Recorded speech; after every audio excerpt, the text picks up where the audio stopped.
hii nguvu ya Roho Mtakatifu ndiyo inayomfanya mtu awe tofauti na watu wengine. Soma mistari michache tu ambayo nitakayokuelekeza. Soma 14 mstari wa 19. Waamuzi sura ya 14 mstari wa 19. Roho ya Bwana ikamjilia juu yake kwa nguvu, naye akateremkia Ashkeloni, akapiga watu waume 30 katika watu hao, na kuzitwaa nyara zao, na kuwapa hao waliokitambua kitendawili mavao hayo. Hasira zake zikawaka, naye akakwea kwenda nyumbani kwa baba yake. Sasa hapa inasema Biblia yako, hasira zake zikapanda, naye akakwea kwenda nyumbani kwa baba yake. Ninataka kuona uone ni pale ile mwanzo anasema Roho ya Bwana ikamjia juu yake kwa nguvu, naye kwa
silaha.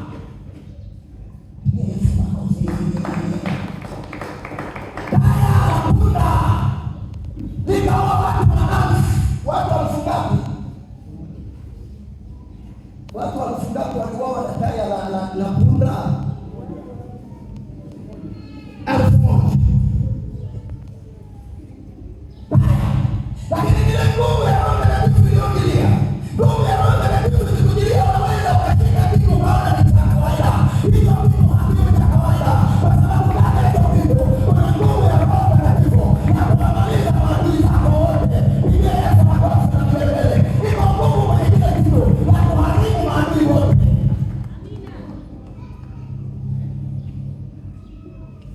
Ndio muhimu wa Roho Mtakatifu ndani ya mwamini. Anakusaidia kukupa nguvu, kukupa nguvu.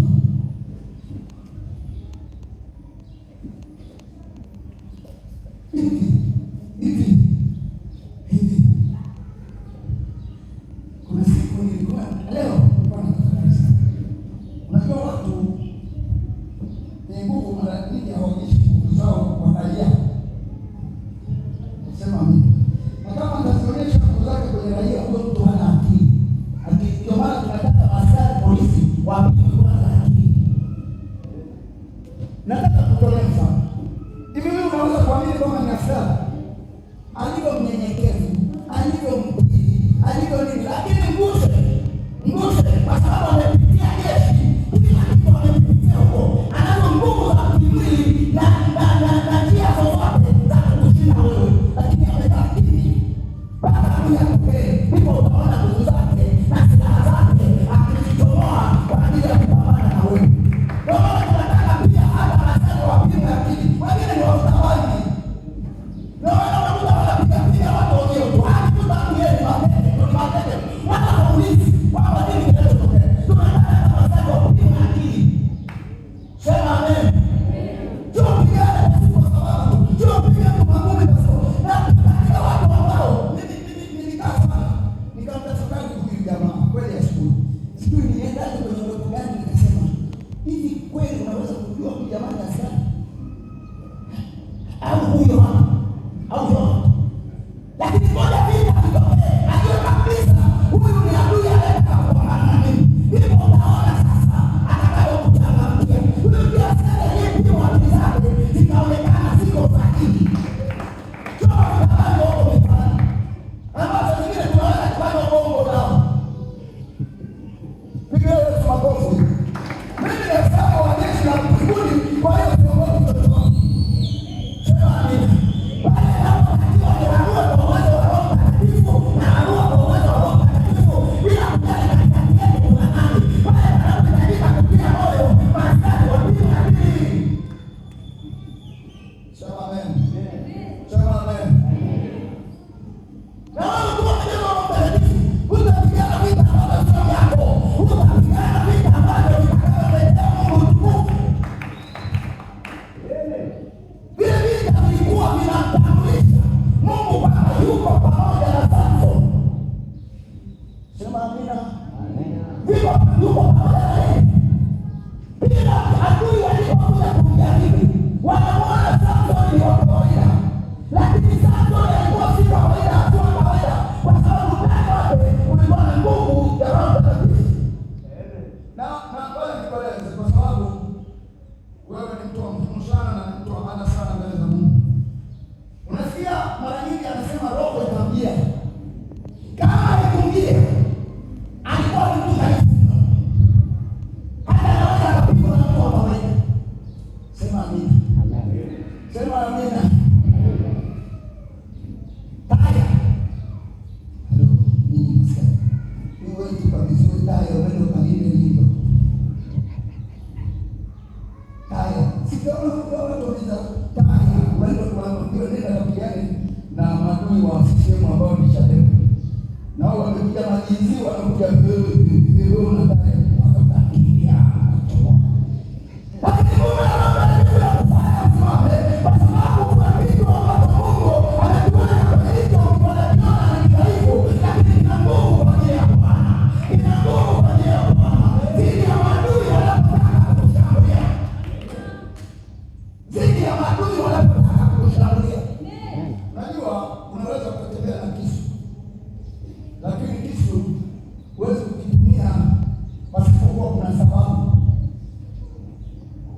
hata maskari ambao anatembea, maana yeye askari mara nyingi anapambana na maadui, lakini hawezi anabastoka kwa namwona yule Traore yeye yapo kaitoka hapa ni rais, lakini hajaamini huwa usomei hapa yule Traore, yaani yeye kwenye mkutano gani haamini, anaona watu wote ni maadui kwa ile silaha ambayo inampa nguvu nini Traore kwamba hajaamini kwamba hapa ni kitu cha hapa sio ya kuweka hapa ndio mtokee ni hapo tunapomaliza na ile na safari na sisi tunalo neno la Mungu na Roho Mtakatifu hapa tunapiga kwa silence unaanguka sisi tunaendelea na Yesu wetu sisi tunataka Mungu na Yesu wetu sema mimi napenda sema kwa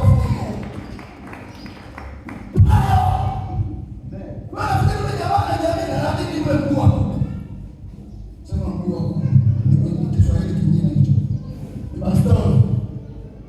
Sasa na wewe unataka masomo yako na kama huna mpaka Jumapili lazima nikupe mguu wa Mungu ukae hapa kifanye unalitoa silaha unapiga na watu wanakimbia unaendelea na safari yako na Yesu Kristo na kumfurahia piga makofi na vigelegele. Kuna mahali Samsoni aliulizwa mbona unakula vinono, anasema vinono vinaliwa na wenye nguvu, vinono vinaliwa na wenye nguvu. Piga makofi kwa Bwana. Lazima tule vinono kwa sababu tunapokea nguvu akitujilia na nini tuko pamoja nasi, sio anakuja tena ndani yetu. Sema amen. Samsoni akapoteza nguvu. Samsoni akapoteza. Alipoteza wapi? Tuangalie. Alafu taarifa mbaya siwezi kusoma sana. Tulifundishwa kwamba nguvu ya kupoteza matumaini ni kutaka kupokea kila siku taarifa mbaya. Wewe uwe makini sana kutokubali kupokea taarifa mbaya. Taarifa mbaya zinakusababisha kwamba upoteze matumaini, upoteze mategemeo. Sasa akaipoteza kwa kamdada pamoja anapoitwa pika naitwa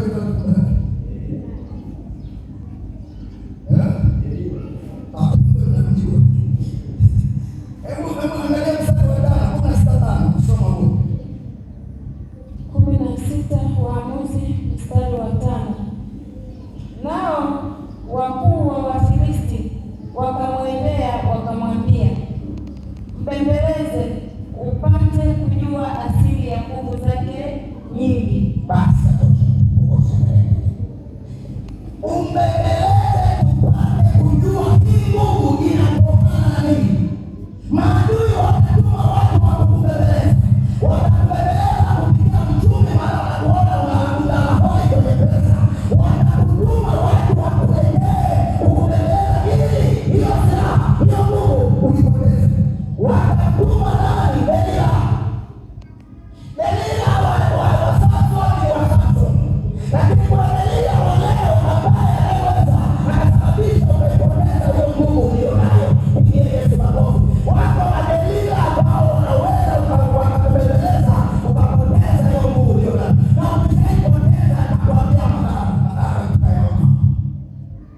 Utakapopoteza utakuwa ni mtu wa kawaida, yaani utabaki na Bwana Yesu asifiwe. Alafu watu waliopoteza hiyo nguvu aisee, Bwana asifiwe, wanazipiga. Ukikutana naye tu jambo Bwana asifiwe, watapoteza ile silaha. Anakimbia Bwana asifiwe. Mimi najua kwani sipokuambia Bwana asifiwe si yeye tu atasifiwa, lakini anajilinda maana ashapoteza hiyo silaha. Sema amen. Angalia usipoteze hiyo silaha ambayo ni Roho Mtakatifu. Angalia. Wewe ni kuonyesha hapa ataambiwa mbeleze mpaka ujue asili ya nguvu yote inatoka wapi. Kumbe Roho Mtakatifu alikuwa anakuja anakuja kwenye nywele zake, ndipo sasa vitu vinatokea.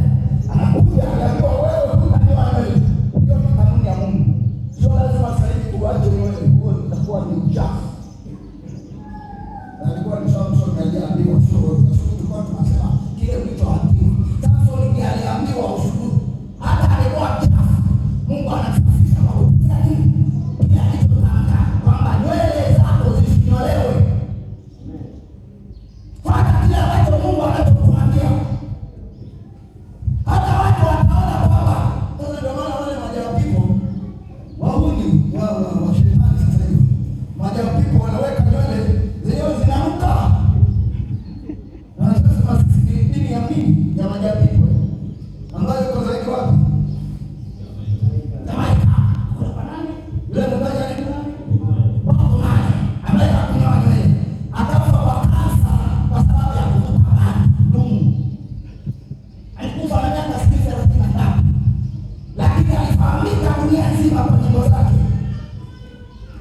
ukimwondoa yule unakuja kukuta la kidume.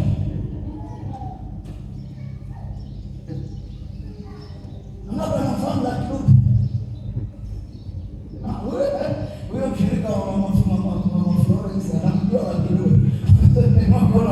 Wanafikiri unakuwa mitaani, unajua vitu vya mitaani. Lazima na wewe utafute vitu vya ndani ya Kristo.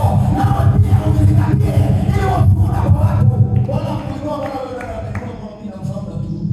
Lakini wewe ilikuwa ni mwimbaji maarufu wa kule Afrika Kusini ambaye kipindi maneno iko ndani. Pia alikuwa anaimba nyimbo nyingi ili wapate ukombozi wa kutoka kwa makaburu. Yesu makofi.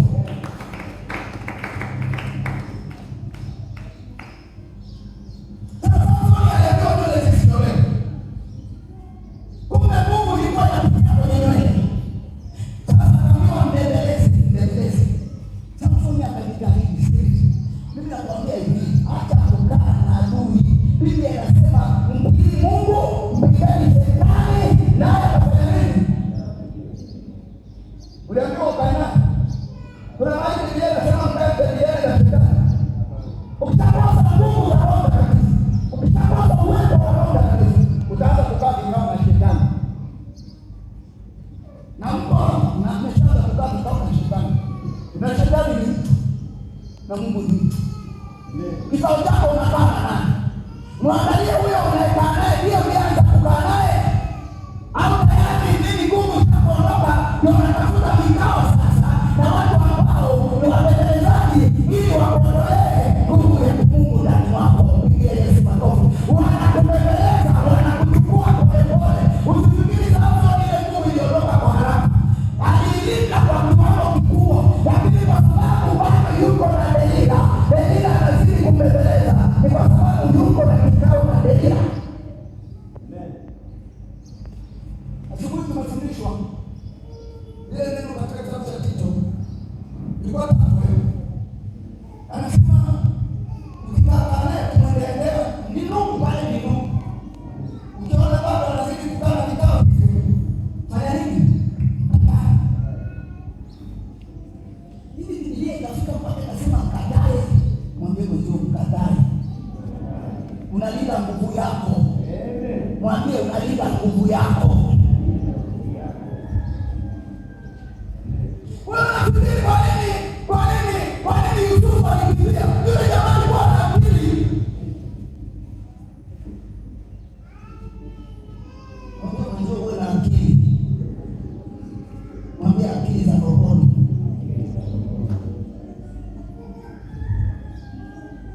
Wewe unafikiri kwamba Yusufu alikuwa na upako alikuwa nao, lakini akasema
kutumia Roho Mtakatifu anavyoweza kukusaidia katika maisha ya wokovu ambayo yana maadui wengi mno, yana maadui mengi mno. Masomo ya 16 mstari wa 15.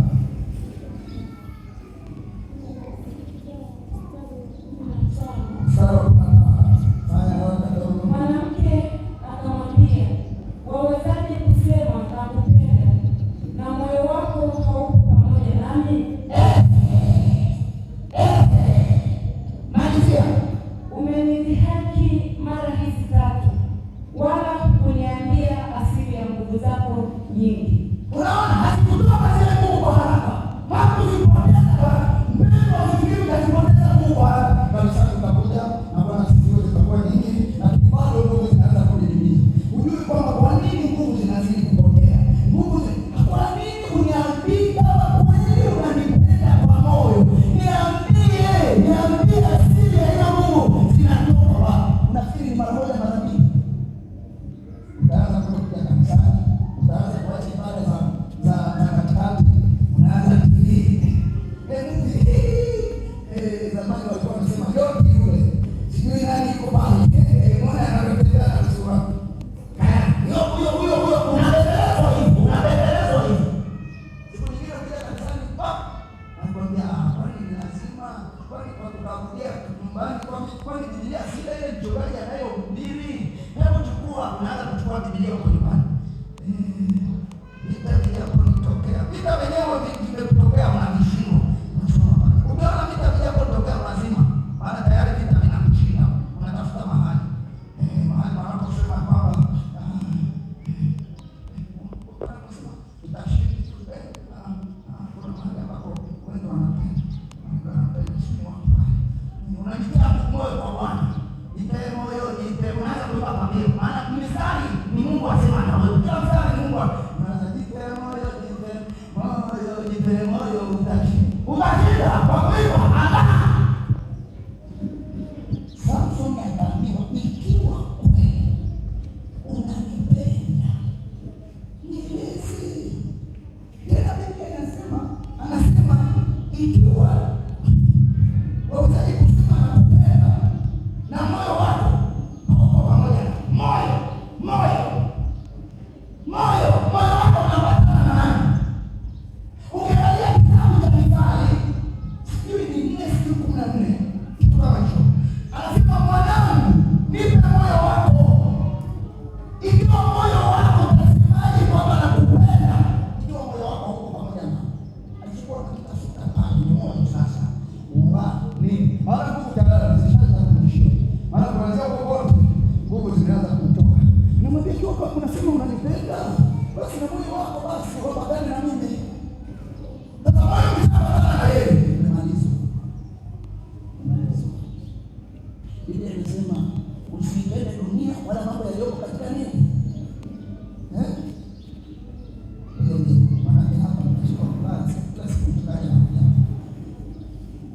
Usipende dunia wala mambo yaliyoko katika nini? Mtu